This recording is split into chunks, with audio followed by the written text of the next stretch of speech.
அண்மைச் செய்தி.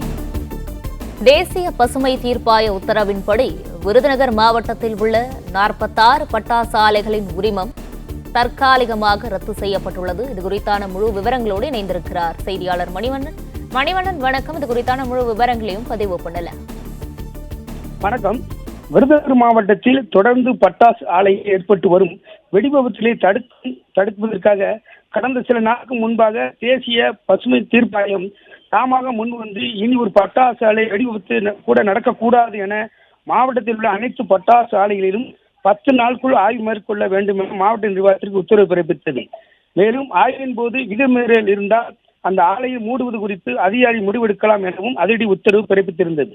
அதன் அடிப்படையில் கடந்த 14ஆம் தேதி முதல் பல்வேறு துறையைச் சேர்ந்த அதிகாரிகள் கொண்ட 15 குழுக்கள் மூலமாக 4க்கும் மேற்பட்ட பட்டாசு ஆலைகளில் நடத்தப்பட்ட ஆய்வில் விதிமீறியதாக 46 பட்டாசு ஆலைகளின் உரிமத்தை தற்காலிகமாக ரத்து செய்து நடவடிக்கை மேற்கொள்ளப்பட்டுள்ளது.